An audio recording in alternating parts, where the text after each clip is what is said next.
సాయి గారు వారాహి చిత్రం అండి. సో, ఆయన అడిగిన తర్వాత దెన్ హి టోల్డ్ రాధాని ఇంట్రొడ్యూస్ చేశాడు. సో, వెన్ రాధాని కలిసినప్పుడు I really liked him and the way he wanted to do the story, his passion and all. So, అది చూసిన తర్వాత I wanted to do that film అండి. So, there is no reason for why not to do అనండి. So, అంటే అలా ముందు చేస్తూ వచ్చాను అండ్ అన్ని రకాల సినిమాలు చేయాలండి. అంటే as a technician you should try to explore as many type of stories, as many type of directors you want to work. So, అలా ఎక్స్‌ప్లోర్ చేస్తూ ఉండాలండి. It is always better.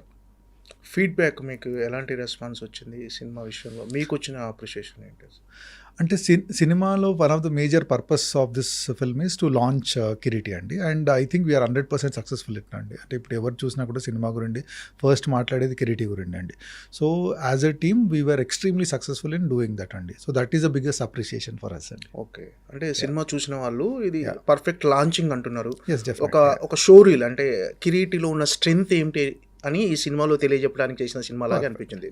So కథ విషయంలో కొంచెం డిబేట్ టాక్ ఉన్నప్పటికీ టెక్నికల్గా కానీ అతను డ్యాన్స్లు, ఫైట్లు ఇవన్నీ బాగా చేశాడు. ఒక పర్ఫెక్ట్ లాంచింగ్ అని